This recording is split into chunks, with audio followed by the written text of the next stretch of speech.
بسم الله الرحمن الرحيم الحمد لله رب العالمين بمنا اتنياري ablanan ko jogodi ça va Dieu merci ikakanama ambeya wati bi jogodi akafsa jamana bi jogodi abasigileno rabi jogodi nakene aywa anga kam bi jogodi anga kam bamana kam bi jogodi na mo be ka fo est-ce que ba fo ganya bon o kono nga nyogon fam ndoro so fo ganya ko ne so ma bala fo ganya aywa wo ba mana nga ere fo ba mo kwa ini mo to nyogon fam nya de ayo ani mo ko de fam nyogon fam aywa da ko nyome ko fembe jakabe bo ko kuma jakaye filie akifili kuma lage korosa fin jaga do ni fili domina de balo yiti kuma na parce que mo ye fa fo nyuma la mo go nyinoko ye fili fiti mungede erreur fitini au bout de temps o jela ke de bibo donc o de a jaga parce que fili la ka ba donc o kara kuma jaga oui tiens oui tiens atewa donc ni bise kuma la chogo kuma nyana chogo ni fili ni kuma kelen do ni jinga do mo go bimne bimne no di ko kuma ya to dende ko kuma ba de wolo bamano ko ti mba fe mo fa mo mun na kuma ba wolo par exemple ibe jo kuma dola nam obutake kuma bai takale nya fe se kom e fe kuma e ba fo ka bla ro mina e fa banai mais ta so do bulu atemena yenga ko kuma afara ya chogo anyana chogo abonya ko kuma ti bonya kloma abseka digi klu abseka diga tigilari nga tibuya ma ko ngara to abame klo abseka digala di ko ni makuma mata ufamu mais ni kuma na fana am ke gashi ko kuma mandi kuma ba fo mandi ba mono ko dengo kuma bayande ko kuma ba fo mandi de chobolita ko kuma ba fo na de la tubolo ni e kuma ba fo ni ma se ga ko ni be malure ole ko kuma ba fo mandi ki da fo kuma na o ke wale tila ase tila atime tila alairi tila amai ole mo ko ni bi kuma ibi miri folo wala mais amba ko jeli muye ko ni ne ko ni akorota dron hakli ko ni shori rasulu ni ne ya akorota hakli bi shori rasulu nede kuma mais hakli bi jagabo hakli bi mundi ne ma wali bo ko ni ne ya akorota ko hakli bi shori rasulu c'est ça o de ro haji fu fly bi baraka no kon fe wala wa famera o dewa odo aywa bismillah bismillah amida nyena je ala musa décembre karo le mukani saba ba fla le ni mukani kele très bien décembre ba fe ka nyongri de atoma jamli aka jande parce que hay mom ya to ni e jole ni mune amum ba ye ma ci to de to ka jande parce que ibada ala ga tosi ato kunji anyana ebado kun do yale me bi uti nyegono o chen no go nyina no yoro enwo mena atoka jande atoka ja al klegile atoka ja ayo me kuma la baba maja wa yoro atoka jande parce que mumbi ke yenni trandendo ala de kile ne bodo voilà ni ne ga mbado 30 masora ala ka kan voilà ala ka ke wonye mengo est ce que ambado na leli ni antado voilà amna bo 30 amini ke ami donta ka ke waleke mais ay ta don ne ambaye abala de bulu am tuma do amini no reka quoi bo wole kama ko ni nyine tunde jemo no mo tumisa voilà parce que na fora ikani fait be mémoriser ta yayi adime non amai alors amba damni ni gafe mun togo lesor ko nyeta est-ce que façon bi nyeta sraka abi nyeta sraka ay wala kanse amen bismillah lesor ko li eso ale kuma na feminga o de assise nationale de la refondation ale ira ka foko marabulu koni oluka baro koni nunduna ira ka foko kai gawo bamako segu mopti kita sikaso nyoro du sahel fokata se kuligoro tomoktu ko olukon ka baro koni nunduna ka ira ka foko barako folo nun koni damne na kasoro geleya koni maye ala esorni ale ka la sedie alibi amto esora ale konnana sisan amta nyoro du Sahel ka olufe no ayira ka fo luka infrastructure de bazu métallique docteur Sobwe ola aéroport obe ola leni kalanso olukonu baraw konimbe ka kura olukonu be ka kura ya nyoro du Sahel ka olufe no wasa lafia opse kana choko mina esora ale kala sedenie alibi ani esor be to no fe sisan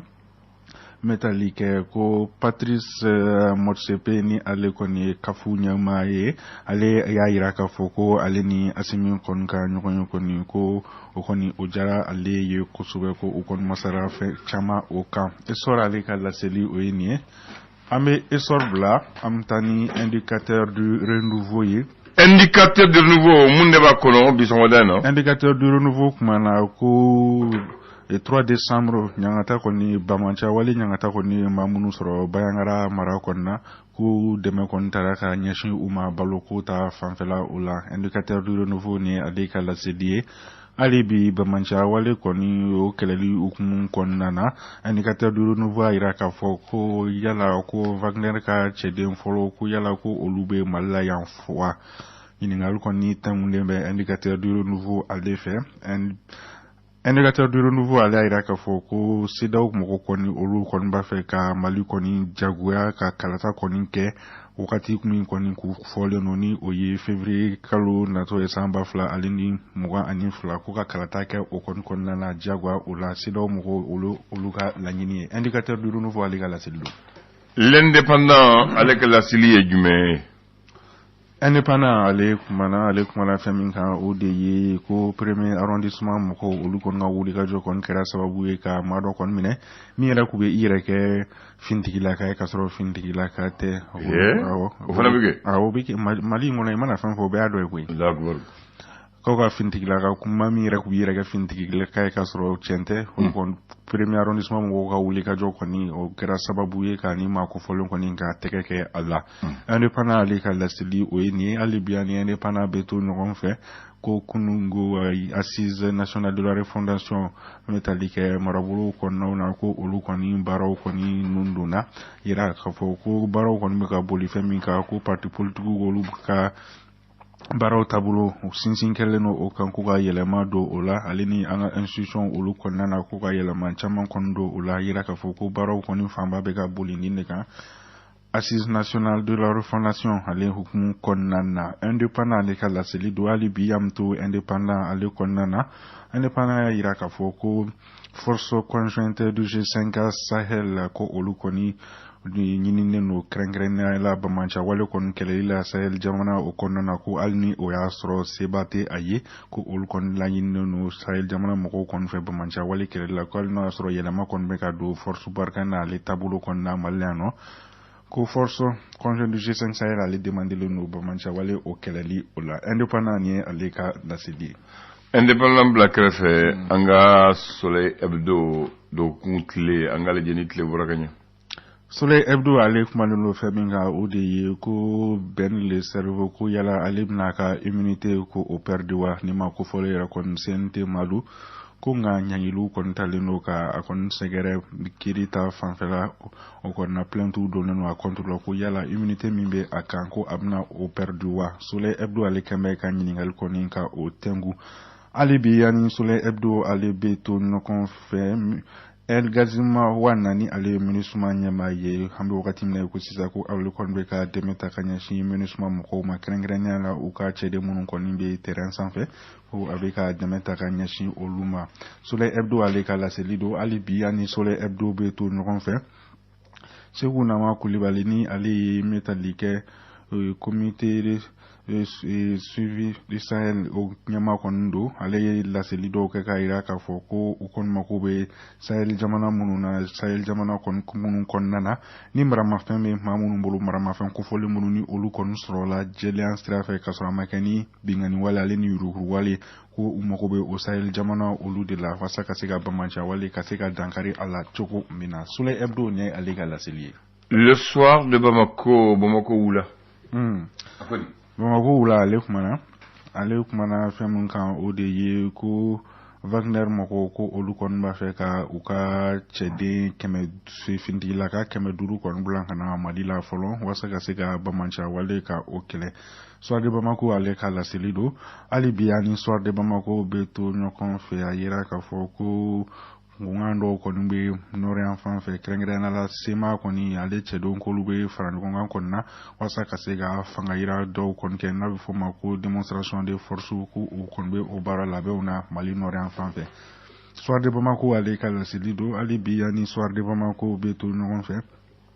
dugumbe ni abifama ko pitaka ni alebe douanza marala yera ka foko roketu koni chira yenno alno asoro ko marfa msenun kon ko kubechi ni dugu ko folela ko ngakoni a chamforo koni roketi kachi pitaka ka ulufe no douanza mara ula soir de Bamako ale ka la selido ali biani soir de Bamako beto ndongon fe yera ka foko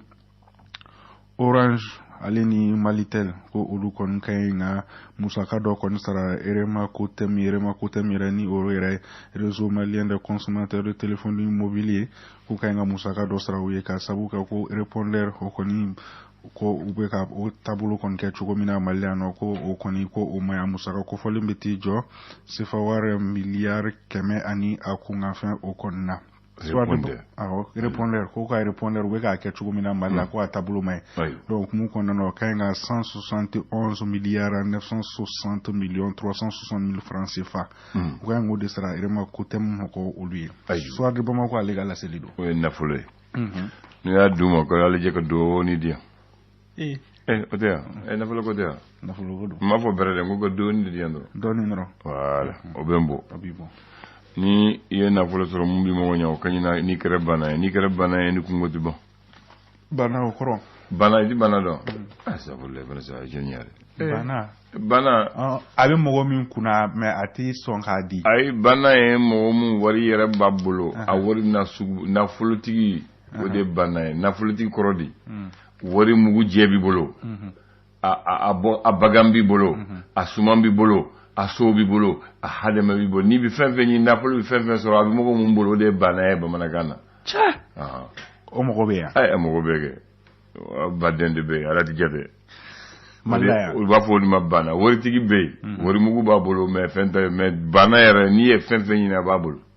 o de bana e ba managana o mo go be malaya abe akacha yere a jete yara taba ala ka sonte ba me wori tigi me ba manon fe ko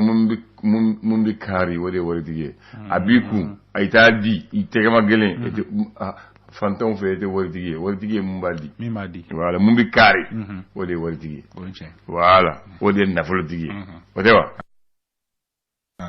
abiku mota ema bamanan ko jana do be ko jugate de ko tege mun ma degeli soni la ko na funna mo fandanga mun bol ko tege mun ma dege soni na no funna fandanga fuitul o ko funu foko pare wala bamanan ko kumalo do na ni be soni na fununa ko be joro be do yere ga ala ka funu jigi kuma blendi pour que tege se ka do poche ko no ga boka di wala ya kuma bam donc jinye bo chugola si da mbafe ko mun foye anga jamana bade anga jamana te fantan jamana anga jamana te desabato jamana mais anga marabaga de anga jamana ke fantan jamana ko le Mali n'est pas pauvre mais le Mali est pauvrement géré ça oche mina fe moye ni anga sigida fin 20 ans am mo fin ferna abe bon bolonya am manga tayrosi normalement ja ko manga mine dese manga mine foi par angata ni tara segu ko sene malo sene ajuba e segu yawo ko fi di Niger hali nazare ya don ka ke woro me obela balo ko dese bauna balo songo ko chamali ante ko sa ande sero senel ni tara sikaso yiri den fenfen mun bi dum abe a kene na jalen bebe o de mo ko kendugu bamara bafo yiri den kene akara pomme de terre wo akara ayiyan wo akara banana wo akara lemuru bay fenfen ye yiri den kene sikaso mo fa bi toli me yiri den kene nege ba mina ya wayo ko ni ya famu de yiri den kene nege ba mina ya yiri den kene nege bo la sekasa adumbe an fe ya an ba sele fo amata fera kokan mais an malilayan a dese bawna ngo dona ne tigɛ feerela dɔ ɲininka ngo tigɛ tana ko tana tɛ tigɛ la bilen ayiwa ne ko tuma na ngo tigɛ bɛ bɔ kɔfɛ sisan ka na a yɛrɛ yɛlɛla fɛn bɛ sɛnɛ an fɛ yan donc o ye filanan a sabanan i ye tigɛ fɔ sisan n'i taara kita tigɛ bɛ awɔ soni mɔgɔ bɛna d'i ma fu on appelle la capitale de l'arachide tigɛ bɛ sɛnɛ o yɔrɔ la tigɛ bɛ ɲɛ o yɔrɔ la tigɛ bɛ kɛ tulu ye tigɛ bɛ kɛ safuni ye tigɛ bɛ kɛ dumuni ye a bɛ kɛ tigɛ nɛgɛ ye mais tigɛ nɛgɛ banna mali fila bɛ kɛ tulu ye mais tigɛ nɛgɛ filanan ye dɛ an bɛ taa min tuguni an bɛ taa Moti olu c'est la capitale des poissons jɛgɛ de bɛ taa k'a bɔ ji la u b'a nɔɔni fo u dɛsɛra la n'u dɛsɛra la u b'a kɛ jɛgɛ wusu u jɛgɛ jala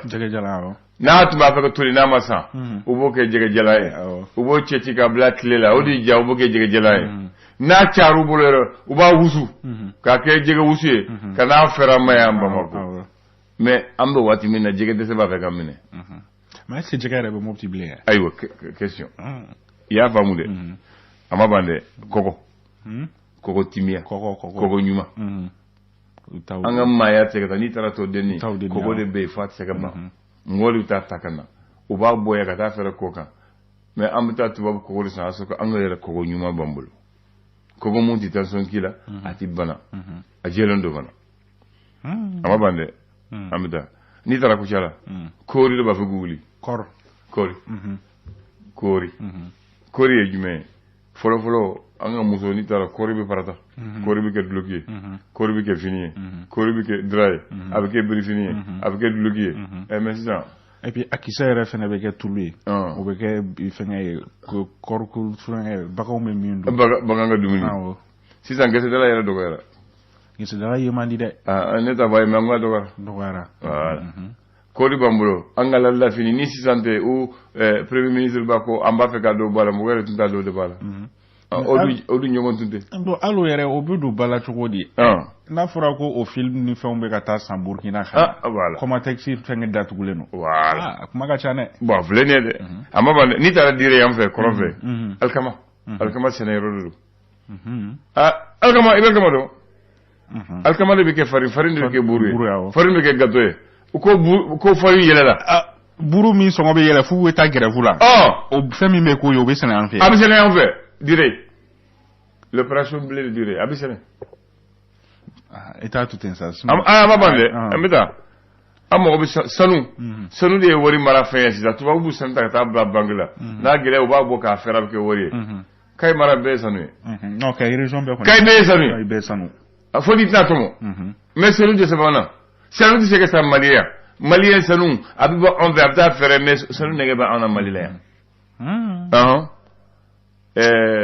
n'i taara Gao u b'a fɔ le phosphate de Telemsi phosphate de Telemsi ale de bɛ alimɛtu dilan alimɛtu bauxite ale de bɛ pétanu dilan ale de bɛ dynamite dilan an dun mɔgɔw b'a la waati min a dɛsɛ b'an na a dun bɛ yen hala ti ban